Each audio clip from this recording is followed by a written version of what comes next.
예, 반갑습니다. 우리 서울교회 형제들 때문에, 그 서울교회 형제들 갈망 때문에 우리 전국에 있는 그 형제들이 다 깊은 은혜를 누리게 되어서 너무나 감사하게 생각합니다. 우리 서울, 경기, 이 수도권 인구가 우리 대한민국 절반이 넘지요. 그래서 코로나도 한 절반 이상이 참 이 사람들이 모인 이곳에 우리 복음을 전할 교회가 있다는 것이 너무나 감사되고, 그래서 서울교회 이제 어제 현배누님 말씀한 대로 교회 건축도 잘 이루어져서 복음 전파에 초석이 되기를 간절히 바랍니다. 오늘 그런 마음으로 이제 나를 보내소서 하는 주제로 이 집회를 하게 된 것 같습니다. 오늘 저는 이제 사도행전 20장 22절에서 24절 말씀까지 보겠습니다. 보라, 이제 나는 성령에 매여 예루살렘으로 가는데 거기서 무슨 일을 당하는지 알지 못하노라.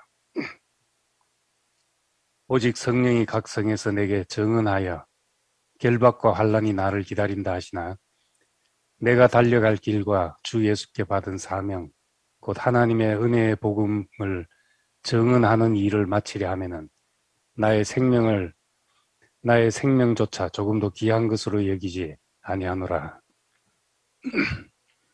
오늘 이 말씀은 이제 그 바울이 에베소 교회에서 예루살렘 교회로 가면서 이제 마지막 장로들에게 당부하는 그런 말씀입니다. 이 사도행전은 이제 12사도의 복음 전파로 시작이 되어서 13장에 가면은 이제 바울의 사역으로 넘어갑니다. 12사도들의 그 복음 전파는 주로 이제 예루살렘에서 그 이루어지고 있었고, 이제 8장에 큰 핍박이 와서 이제 예루살렘 교회가 흩어지고 이제 각처로 이제 복음 전파가 각처에서 이루어지기 시작했습니다. 이제 그 일환으로 이제 13장에부터는 이제 바울의 사역이 나옵니다. 그 12사도의 그 사역은 예수님의 경험, 역사적 예수의 그 경험을 제자들이 전했기 때문에 우리가 열린 무덤을 봤다, 또 손과 옆구리를 만져봤다든지 예수님과 함께 생선을 구워 먹었다, 이런 얘기들을 가지고 예수님이 우리 곁에 계셨고 그가 부활하셨다는 것을 증거했습니다. 그렇지만 이제 제자들의 그런 경험만 가지고는 팔레스타인 땅과 유대인의 영역을 벗어나기가 힘들었습니다. 12제자들의 경험은 육신적으로 공유할 수 있는 것이 아니었기 때문에 바울이란 사람이 또 필요했는지 모릅니다. 바울은 이제 계시 안에서 예수를 만난 사람입니다. 그렇지만 이 바울의 경험은 모든 사람이 시간과 공간을 넘어서 그리스도를 현재적으로 경험할 수 있는 길을 열어놓은 사람입니다. 그래서 바울이 예수님의 부활을 나도 보았다, 이렇게 말하는 데는 우리도 참여할 수 있는 부활이 됩니다. 내가 어찌하든지 그의 죽으심을 본받아서 그의 부활에 이르려 한다 하는 이 모든 말은 내가 그냥 봤다 하는 것과 달리 모든 사람이 다 참여할 수 있는 그런 죽음과 부활을 말하게 되었고, 사실 오늘을 살고 있는 우리는 이 바울 덕분에 2000년 전에 있었던 그리스도를 현재적으로 경험할 수 있게 되고, 꼭 제자들을 부러워하지 않아도 되는 이제 그런 길을 열어놓게 된 것입니다. 근데 그 바울이 나타나고 예루살렘 교회와 이 갈등들도 있었습니다.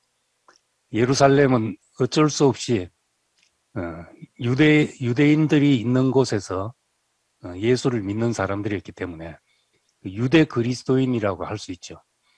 근데 바울은 이제 이방으로 가서 안디옥, 에베소 이런 곳에서 복음을 전하면서 이방 그리스도인들 앞에서 이제 말씀을 전했습니다.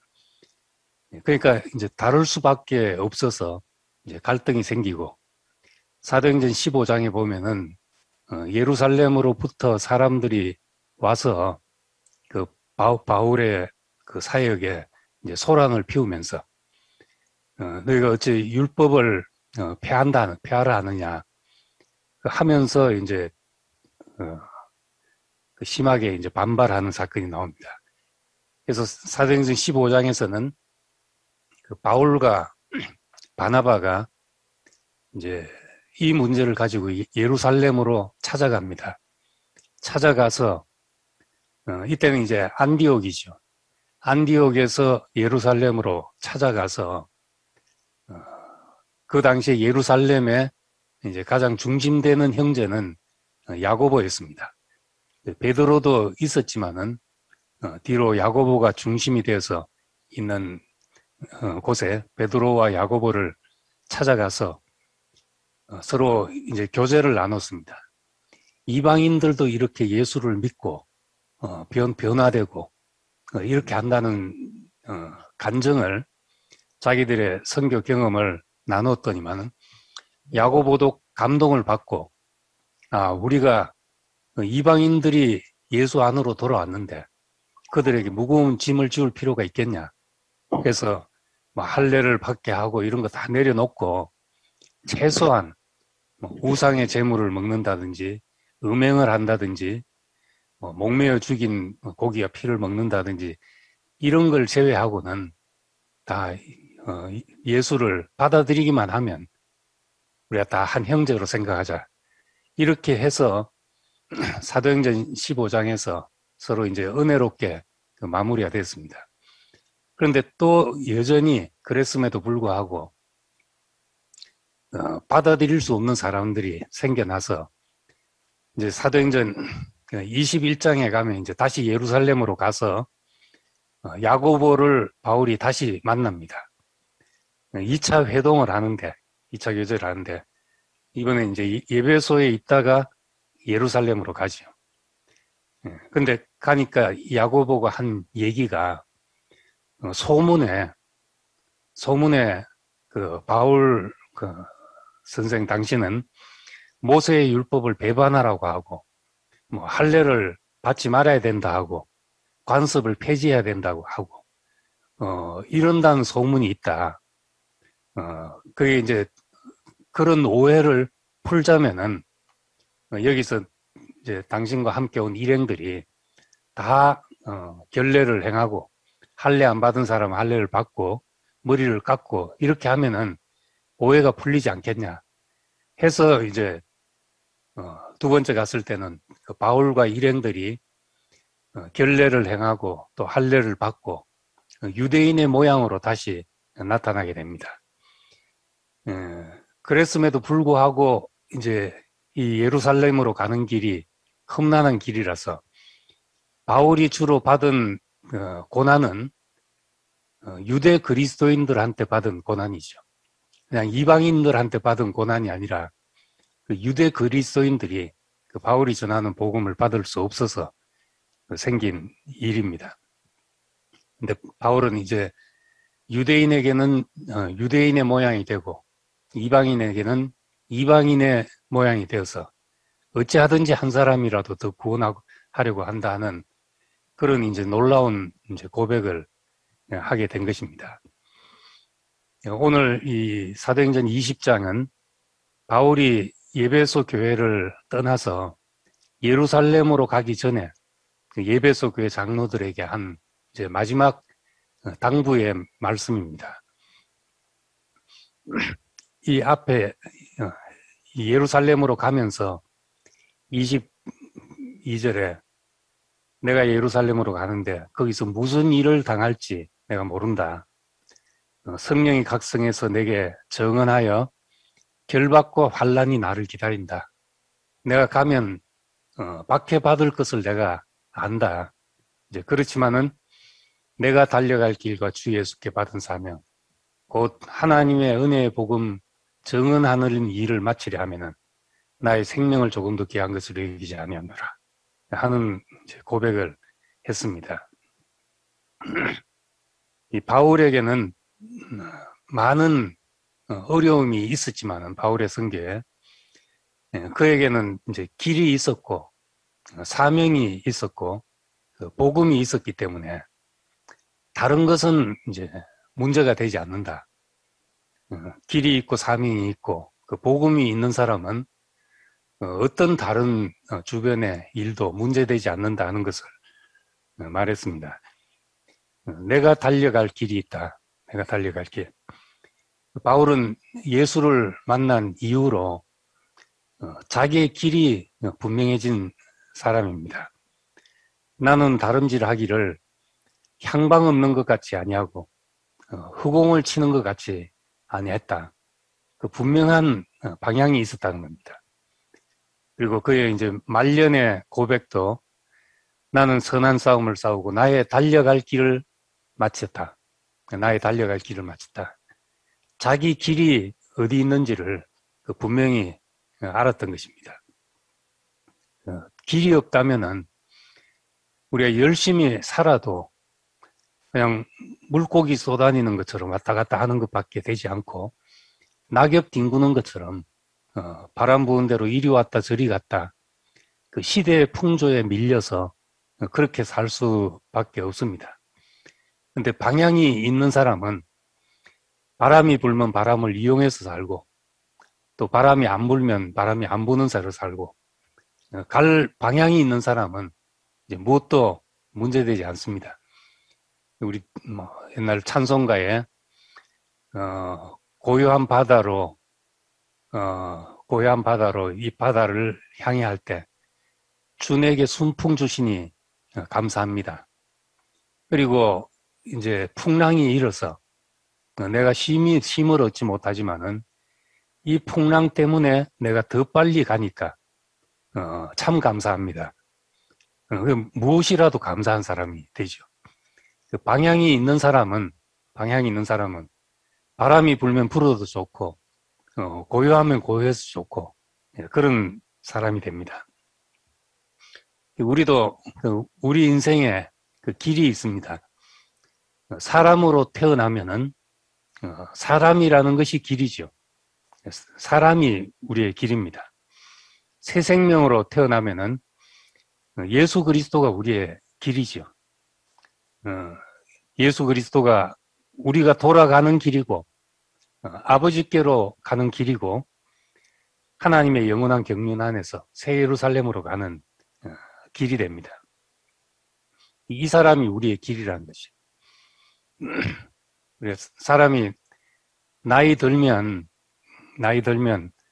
나는 안 그럴 것 같은 행동을 그대로 하더라 그러잖아요. 이게 6학년 되니까 그 말을 이제 조금씩 알아갑니다. 나는 안 저럴 것 같았는데 난 일어날 때 발딱 일어나고 할 줄 알았는데 안 되더라. 어쩔 수 없이 생로병사의 길을 사람 다 갑니다. 그래서 사람은 남 보고 나는 안 저래야지 이제 이런 말 쉽게 하면 안 되고 저것이 잠시 뒤에 내 모습이구나 이렇게 알면 됩니다. 우리가 아무리 노력하고 해도 어차피 우리가 가는 길을 사람이 가는 길을 가게 되거든요. 마찬가지로 우리가 새 생명으로 다시 태어나면은 나는 예수의 길 가네 하는 것처럼 우리는 그리스도의 길을 가게 되는 거죠. 이 사람이 우리의 길이고 또 표대고 목표가 됩니다. 이제 그 말은 단순히 그리스도를 본받는다는 말이 아니죠. 그리스도를 본받아 하는 책이 기독교 역사에서 성경 다음으로 가는 베스트셀러가 된 책입니다. 그리스도를 본받아. 그 모든 그리스도인들이 이제 갈망하는 것이죠. 그런데 우리가 행위 하나하나를 묵상하고 닮으려고 한다고 되는 일이 아니고, 그러면 그럴수록 흉내 내는 것밖에 안 되고, 흉내 내면 외식밖에 안 되는 겁니다. 우리 교회 와서도 저도 그랬고, 이제 목사님을 보고 참 저렇게 살면 되겠다.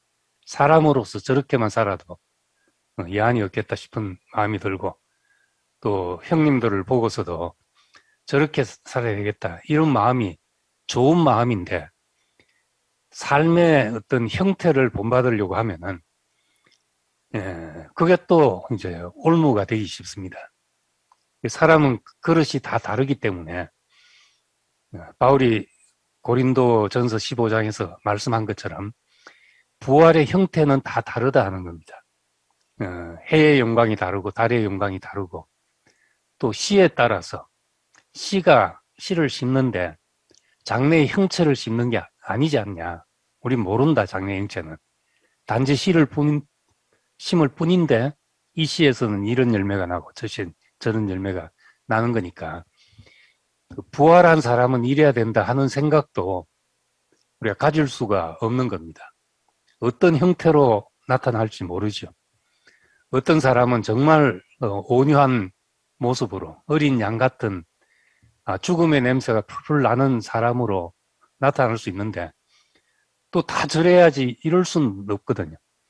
어떤 형제는 갑자기 장수같이 돼가지고 앞에 서서 그 형제들을 고무시키고 선동하고 뭔가 그 힘을 북돋고, 또 이런 형제도 나오니까 꼭 이래야 된다 할 것이 없습니다.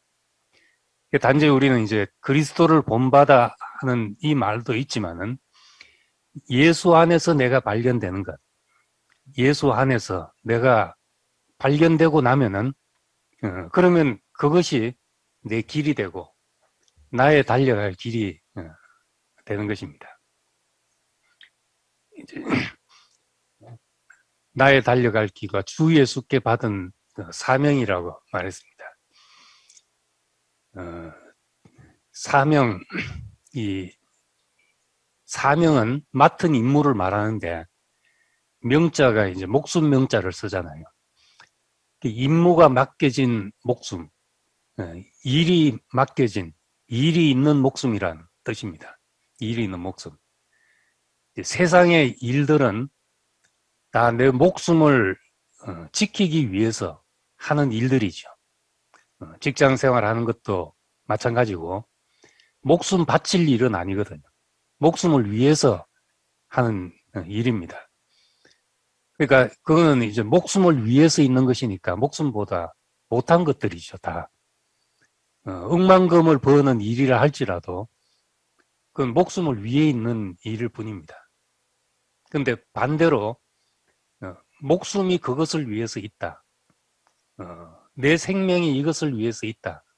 이렇게 될 때 그것이 사명입니다. 일이 있는 목숨이 되죠. 목숨보다 큰 것, 내 목숨을 드릴 가치가 있는 것, 이것이 이제 사명이죠. 만약에 내 목숨보다 큰 것이 없고 목숨을 지키기 위해서 사는 인생이 되면은 늘 무엇을 먹을까, 무엇을 입을까, 몸을 위하여 무엇을 마실까, 이 생각으로만 사는 사람이 되는 겁니다. 내 목숨을 위해서 뭘 할 것인가, 이렇게 생각하고 사는 사람이 되지만은, 사명이 있는 사람은 내 목숨이 무엇을 위해서 드릴 곳이 있는 것이죠. 내 목숨이 무엇을 위해서 있는가, 이걸 생각할 때 그것이 우리의 사명이 되는 겁니다. 내 목숨이 정말 위할 것이 없으면은 목숨 지킬 일밖에 없게 되잖아요. 토요일 날 우리 민정자매 간증 듣는데, 어릴 때부터 교회에서 이렇게 자라가지고, 교회 강대상을 닦으면서, 혼자서 닦으면서, 하나님, 나는 당신 것입니다. 어린 학생이 뭘 알아가지고 그런 말을 하는지 모르지만은, 이런 마음이, 어떻게 생기는 거죠. 근데, 보면, 저도 그랬던 것 같고, 마음에 하나님이 있는 사람은 헌신할 생각을 합니다. 나보다 큰 분을 만난 경험이 있을 때, 내 인생을 드려야 되겠다. 내 인생을 쏟아부어야 되겠다. 이런 생각을 합니다. 나보다 큰 자가 있기 때문에 그런 것이죠. 신명기 6장 5절에 보면은 마음을 다하고 목숨을 다하고 뜻을 다하여 주 너의 하나님을 사랑하라. 이렇게 말한 것은 하나님 위에서 살면 우리는 뭐냐 이렇게 반문하지만은 우리에게 마음과 목숨과 뜻을 다할 곳이 있다는 것이 그것이 가장 축복인 겁니다. 내 목숨이 위할 것을 우리에게 주신 것, 이것이 하나님의 사랑이죠. 소명을 주신 것, 우리에게 목적을 두신 것, 이것이 가장 귀중한 것입니다. 그래서 우리는 무엇을 가졌다고 만족이 되질 않고 마음과 목숨과 뜻을 다할 대상이 있을 때 만족이 되죠. 그래서 이제 어릴 때부터 교회를 다녔다든지 소위 우리 교회에서 말하는 이제 유대인들 하나님 경험을 가지고 하나님 있는 사람들은 뭐 그것이 구약이고 무엇이고 어쨌든 간에 그 인생을 드리고 싶은 마음을 갖게 되는 것입니다. 그게 귀한 거죠. 물론 이제 하나님 없다가도 교회에 와서 정말 나보다 큰 것을 만나면 내 인생을 드려도 아깝지 않게 되고 그것이 바로 우리의 이제 사명이 되는 겁니다. 그 이야기를 어제 한성형님이 이제 마무리 말씀을 하셔서 다 이 얘기를 같은 이야기를 하시더라고요. 그래서 이 말씀 늦게 하니까 어제 낮에 목사님도 제가 하고 싶은 이야기를 어제 낮에 다 하셔가지고 오늘 할 말이 없다 싶은데 어제 저녁에는 한성형님까지 말씀을 다 하셔가지고 다음에는 일바따로 해야지 내 하고 싶은 이야기를 다 하겠다는 생각도 들었습니다. 어쨌든 우리는 이제 목숨보다도 귀한 것을 발견했기 때문에 이제 목숨을 위해서 살지 않는 사람이 되고 죽기를 무서워서 일생에 매여 종로로 닫은 사람인데 목숨보다 더 귀한 것이 없어서 그걸 지키려고 절절 매들 인생인데 이제 목숨이 아깝지 않은 사람을 그런 곳을 만난 거죠. 그런 대상을 만났고 살든지 죽든지 내 몸에서 그리스도가 존귀되려 한다. 살고 죽고가 문제가 되지 않는다는 말입니다. 살고 죽고가. 이것보다 더 담대한 일이 어디 있겠습니까? 세상에서 내가 살고 죽고가 문제되지 않는 사람. 이 사람은 정말 무서울 게 없는 사람이고 세상이 감당할 수 없는 사람이 되는 겁니다. 사명이 있는 사람은 우리가 그런 사람이 되는 거죠. 나 외에 다른 신을 두지 말라.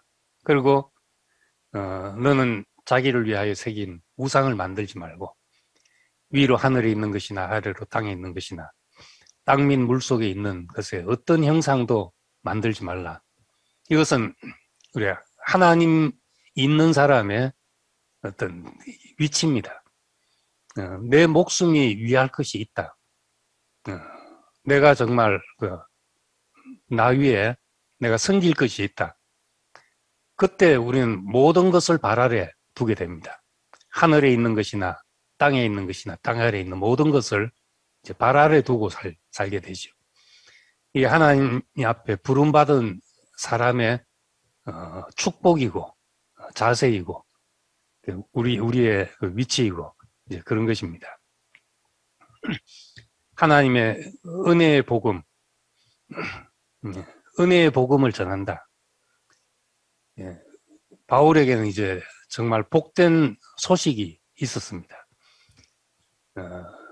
빚받으러 다니는 일은 힘들지만은 우리가 넉넉해져서 복을 주러 다닌다. 우리의 빚을 갚으러 다닌다. 내가 줄 것이 있어서 다닌다. 이 다니는 발걸음이 얼마나 복되냐는 거죠. 사람을 만날 때마다 내가 그 사람한테 뭘 얻을까가 아니라 늘 줄 것이 있어서 사는 사람. 하나님의 은혜의 복음을 맡은 사람의 자세입니다.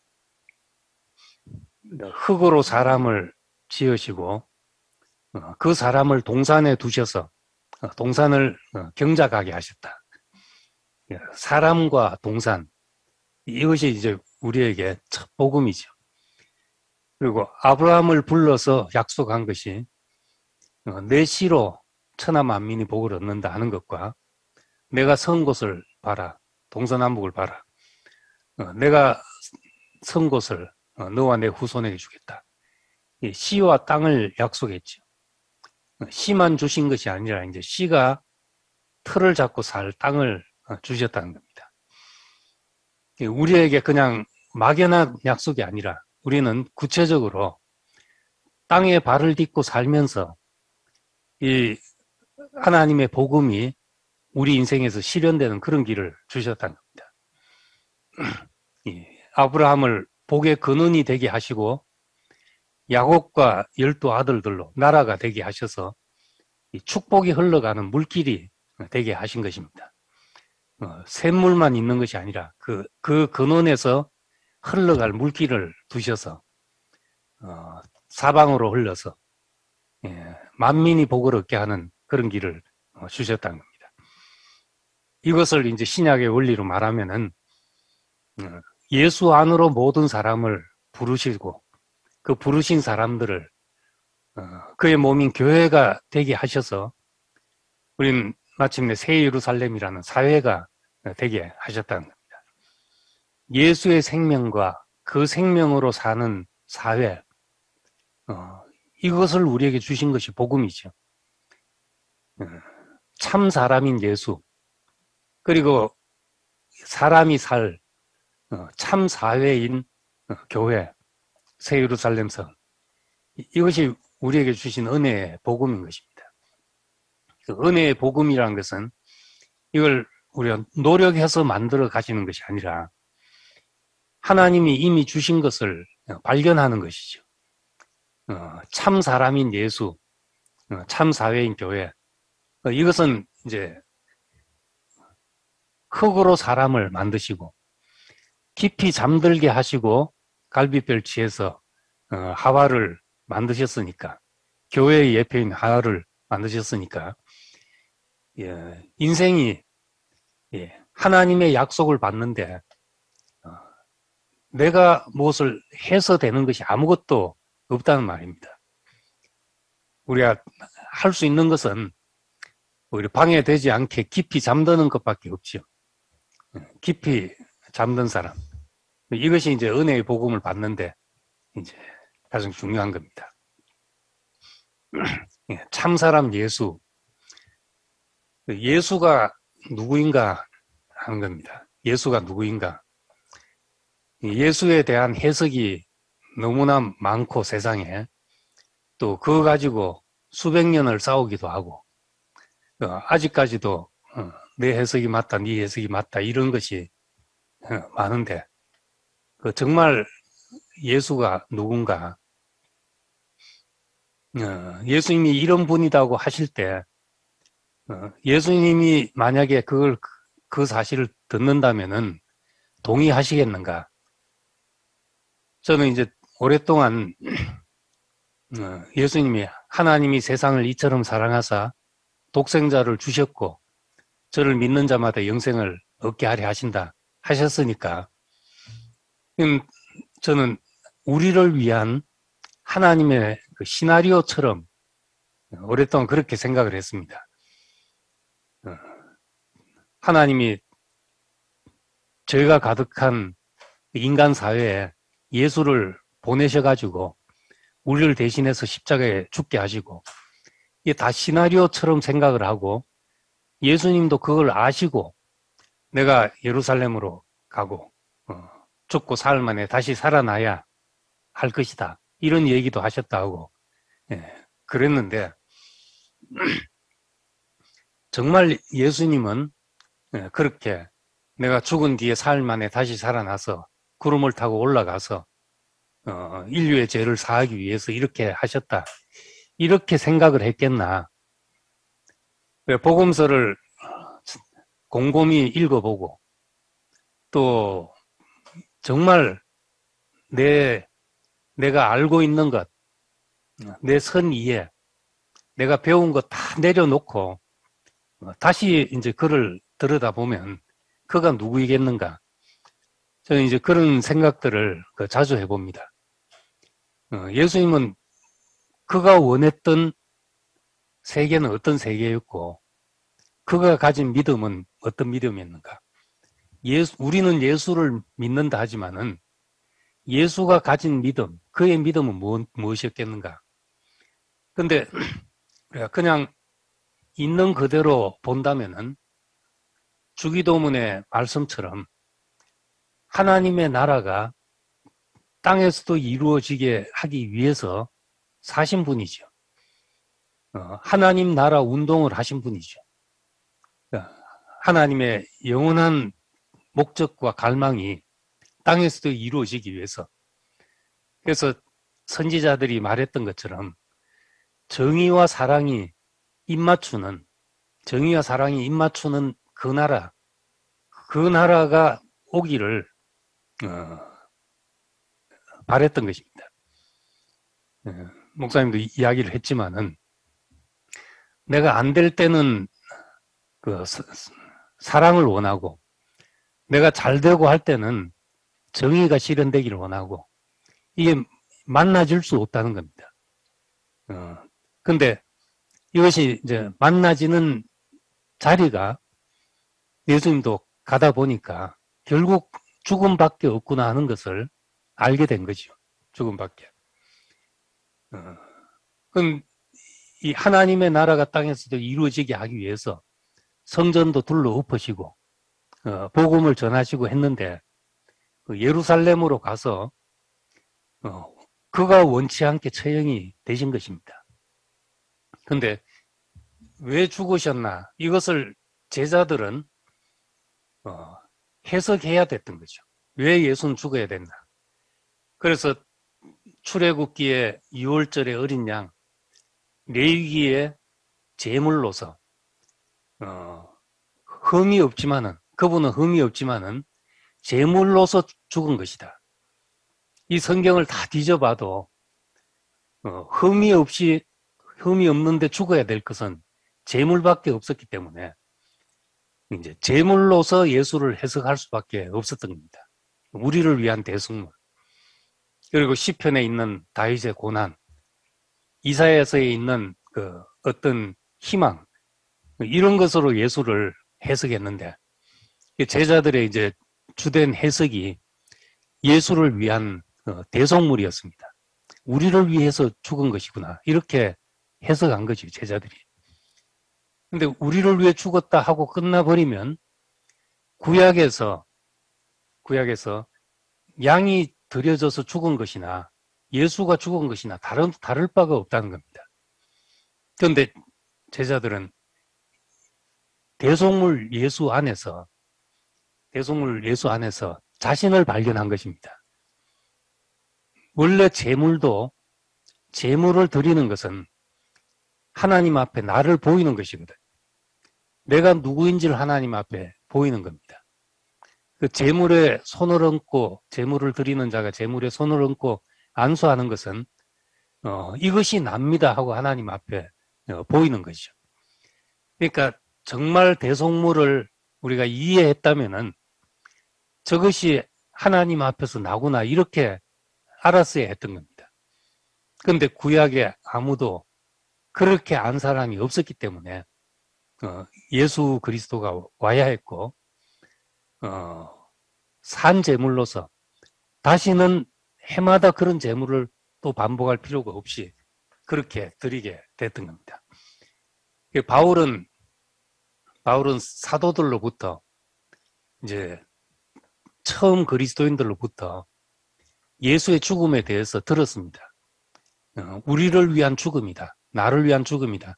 이렇게 들었는데 바울은 그걸 생각해 보니까 고린도후서 5장 14절에 그렇게 말합니다. 내가 생각해 보니까 그가 모든 사람을 위해서 죽었다 하는 것은 모든 사람이 죽은 것이다. 모든 사람이 죽은 것이다. 우리를 위해 죽었다는 것은 우리가 죽은 것이 아니냐. 나를 위해서 죽었다는 건 내가 죽은 것이다. 그래서 바울은 놀랍게도 예수의 죽음에서 나를 발견하려고 한다 하는 말을 했던 겁니다. 내가 모든 것을 잃어버리고 배설물로 여기면 그리스도를 얻고 그 안에서 발견되려 한다. 예수 안에서 내가 발견되려 한다 하는 말을 했습니다. 그래서 오늘날 그리스도인들도 만약에 예수의 죽음이 나를 위해서 죽었다는 것으로 그친다면 구약의 제물과 다를 바가 없다는 겁니다. 그런데 거기서 손을 얹고 안수하듯이 바울이 말한 것처럼 생각해 보니까 나를 위해서 죽었다는 것은 내가 죽은 것이다. 그래서 내가 그리스도와 함께 십자가에 못 박혔다 하는 고백을 한 것이고, 침례받는 것도 결국 우린 예수와 합하여 죽는 것이구나. 이제 그렇게 알게 된 것입니다. 예수의 죽음 안에서 내가 죽었다는 것을 발견 못하면은 예수님이 죽었어도 나한테는 효력이 없는 것이죠. 헛것이죠. 십자가에 못 박힌 예수, 우리를 위해 죽었다 하는 이 말은 나를 보게 하는 말인 것입니다. 내가 죽었다. 골로새 3장 3절에 이는 너희가 죽었고 너희 생명이 하나님 안에 예수 그리스도와 함께 하나님 안에 감추었다 이렇게 말합니다. 우리가 죽었고 우리 생명이 어디 있냐? 예수와 함께 하나님 안에 감춰 있다. 이것이 이제 우리가 발견한 참 사람 예수. 우린 예수 안에서 나를 발견하고 모든 사람의 원형, 하나님이 지으신 사람이 누구인지를 발견하게 됩니다. 흙으로 지었지만은 부끄러움이 없었고 보시기에 힘이 좋았던 우리가 그 사람을 발견하게 되는 거죠.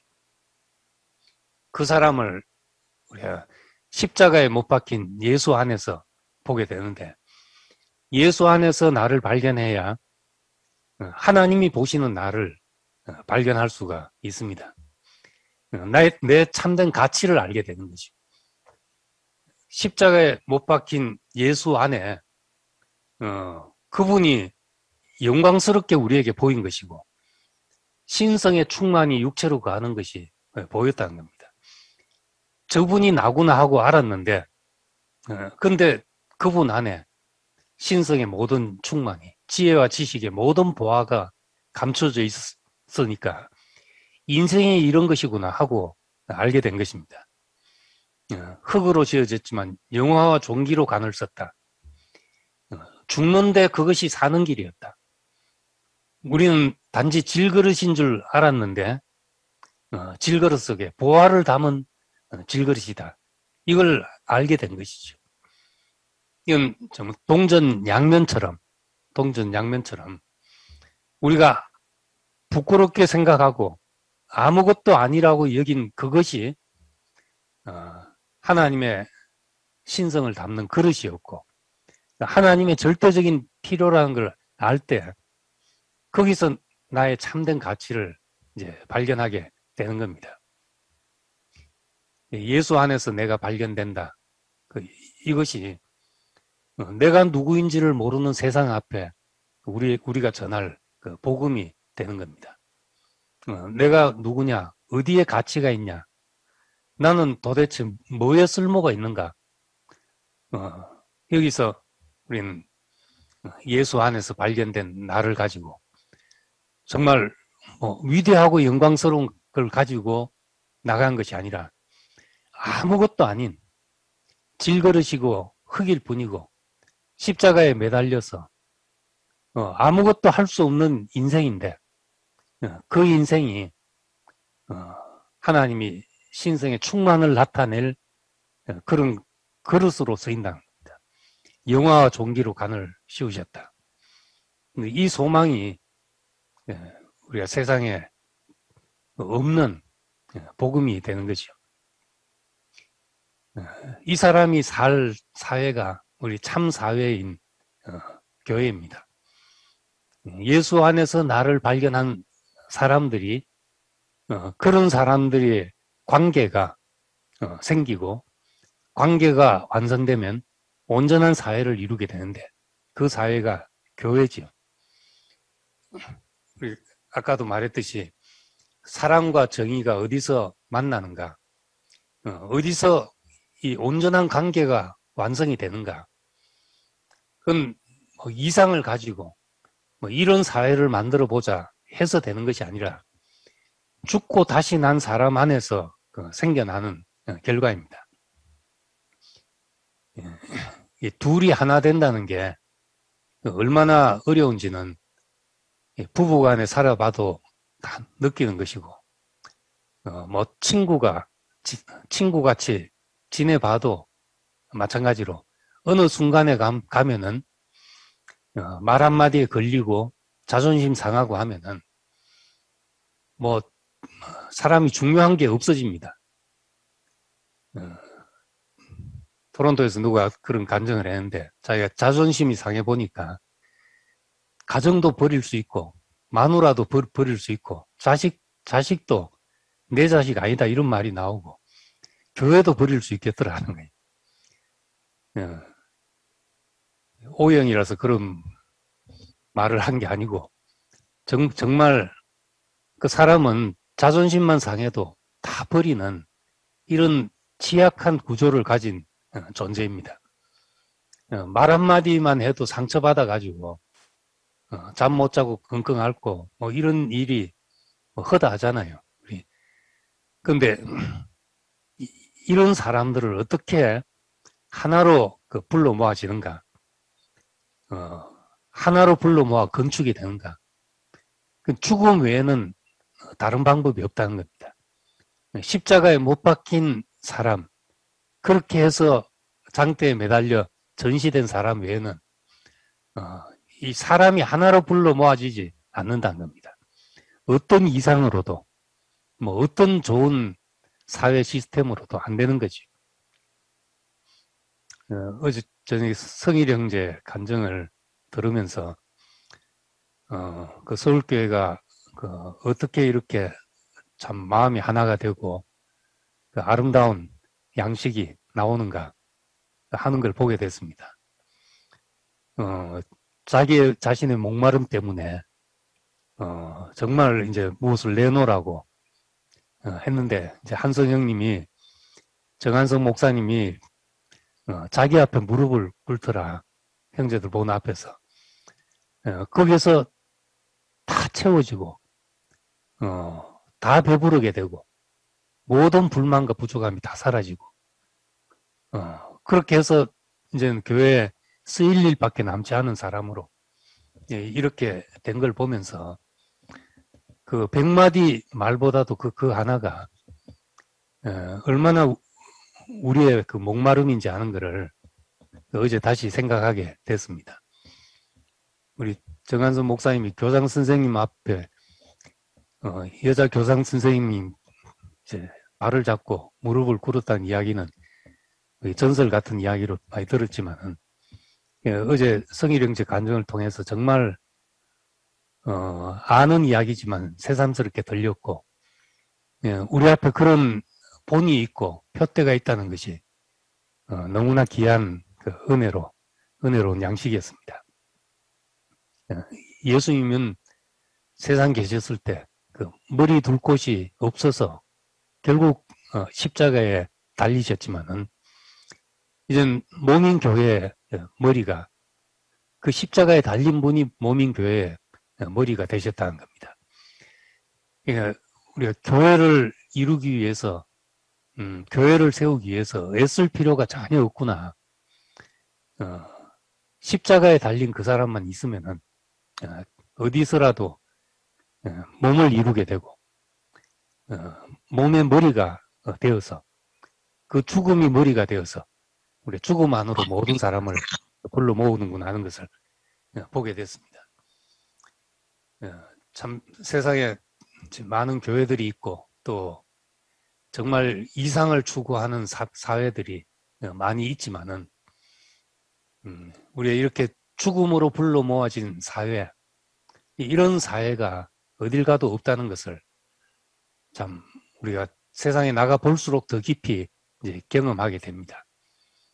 참 사람 예수, 우리 참 사회인 교회, 참 사람으로 말미암아 생겨난 교회, 이것이 우리가 세상에 꼭 공급해야 될, 세상에 주지 않으면 안 될 우리의 사명의 몫이라는 겁니다. 바울은 내가 복음을 전할지라도 자랑할 것이 없으면 내가 부덕불 할림이라. 내가 살기 위해서라도 이 복음을 전해야 된다. 그래서 유대인에게는 유대인의 모양으로, 율법 없는 자에게는 율법 없는 자같이 되고, 약한 자에게는 약한 자같이 되고, 이렇게 해서 이 복음을 전하려고 해보면 우리의 삶의 형태에 매여 있지 않고, 내가 이 사람에게는 이런 모양으로, 유연한 사람으로 만나는 사람마다 그렇게 변할 수 있는 사람이 되는 것이죠. 어제 우리 정한성 목사님 마지막 멘트를 하면서 우리는 우리끼리 잔치하기 위해서 모인 것이 아니다.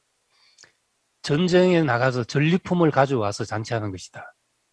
이렇게 말씀하셨는데 우리도 사실 잔치가 풍성해지자면은 계속 우리끼리 잔치해가지고는 계속해서 풍성해질 수가 없고 전리품을 가져와야지 거기서 이제 우리가 참 풍성을 누리게 됩니다. 이 교회 생활이라는 것은 어떻게 보면 온실과도 같은 것입니다. 우리는 이 안에서 정말 무엇을 가져와도 다 허용되고 무엇을 해도 다 받아주고 무슨 말을 해도 우리가 알아듣고 이런 곳이니까 이 안에 살면 부족함이 없지요. 내가 하고 싶은 걸 하고 살아도 허물이 되지 않고 살 수 있고 그렇습니다. 그런데 밖으로 나가서 우리가 그렇게 살 수는 없습니다. 밖에 나가면은 우리가 복음을 위해서 내 말도 제한해야 되고 내 행동도 제한받아야 되고 다 제한을 받게 되죠. 그래서 그렇기 때문에 밖으로 나가서 세상 사람들을 만나보면은 먼저 나를 쳐서 복종해야 될 필요가 거기서 이제 생기는 겁니다. 저는 이제 캐나다 갈 때가 37살이었던데 지금 와서 보니까 그때는 내가 나이가 꽤 많은 줄 알고 살았는데 지금 와서 보니까 이제 청년부에서도 제일 나이 어린 청년부에 속하는 사람이었더라고요. 근데 가서 이렇게 살다 보니까 누가 와서 하는 말이 형님은 꼭 소년 가장 같습니다 이러더라고요. 자기도 아직 해주는 밥을 먹어야 되는 사람 같아 보이는데 뭐 밥 해준다고 돌아다니고 있는 게 소년 가장 같아 보인다고. 근데 참 그 고달픈 것이었지만은 그것이 나한테는 큰 복이 됐습니다. 내가 부딪혀서 본 모든 것이 나한테 이제 복이 되었던 거죠. 그래서 그냥 저는 개인적으로 그냥 교회 안에서 주는 양식 먹고 산 것보다도 내가 거기서 목말라서 우물을 파지 않으면 안 되는 사람으로 살았던 것이 나한테는 더 큰 축복이었다. 이렇게 생각이 됐습니다. 우리 교회 안에서는 내가 말씀을 전할 자리도 다 뭐 오늘 집회를 해도 몇 사람밖에 안 되잖아요. 근데 나가면은 우리 어디를 가더라도 이 말을 들어야 될 사람이 생기게 되고 우리 말씀을 전하는 사람으로 살게 되는 거죠. 나가서 사람들을 접촉해 봐야 내가 어떤 은혜를 지금 누리고 있는지, 우리가 지금 어떤 사람인지, 왜 세상에 우리가 필요한지를 알게 되는 겁니다. 그 또 어떤 말을 해야지 알아들을 말을 하는 건지 우리가 거기에 준비되게 되죠. 저도 이제 이렇게 교회 안에서 다 알아듣는 말을 하다가 밖에 나가서 이야기를 해보니까 내가 당연한 말이라고 생각했던 것이 나가보니까 말이 이상하다 이러는 거예요. 나를 먹어라. 예수님이 나를 먹으라 하셨다. 이것이 세상에 있는 어떤 위대한 스승과도 다른 이야기였다. 이 이야기를 하니까 요한복음에 있는 이야기잖아요. 내 살을 먹고 내 피를 마시라. 있는 이야기인데도 사람들이 개념이 없고 그 무슨 말이냐 그게 이상하다 이런 이야기를 하는 거예요. 그러니까 우리한테 당연한 것이 너무나 당연한 것이 다른 사람한테 낯선 이야기가 될 수 있는 겁니다. 저도 몰랐는데 만나보니까 알게 된 거죠. 그래서 우리는 우리 안에서 그냥 교회 사람들이 박수치는 말만 하고 사는 여기서 이젠 나가서 모든 사람들이 알아듣는 말을 할 수 있는 사람으로 그래야 모든 사람에게 복음이 되죠. 그래야 또 복음이 전해진다는 겁니다. 우린 그런 면에서 또 상당히 앞서가고 있는 면도 있습니다. 형제들이 흩어져 있기 때문에 일찍부터 우리는 홈페이지를 만들고 또 인터넷을 활용하고 말씀 중계를 하고 어디서나 실시간으로 들을 수 있고 했기 때문에 그랬기 때문에 이 코로나 시대를 맞아서도 정말 오히려 이제 이런 시대를 이용해서 더 풍성하게 이런 잔치도 할 수 있게 되고 했습니다. 근데 이제 이것만 가지고 안 되고 또 더 세상은 지금 무서울 정도로 변해가고 있는데 이 변화에 대해서 뭐 그거 다 세상이야 하고 등 돌리고 앉아서 되는 문제가 아니고 우리가 적극적으로 부딪혀 보면서 우리 안에 고립되어 있지 않고 적극적으로 부딪혀 보면서 하나님이 우리를 왜 세상 한가운데 두셨는지 우리를 데리고 가시면 좋은데 왜 데려가려 하심이 아니라 우리를 땅 위에서 보존하려 하시는지 그 존재 이유를 우리는 더 깊이 알게 되는 겁니다.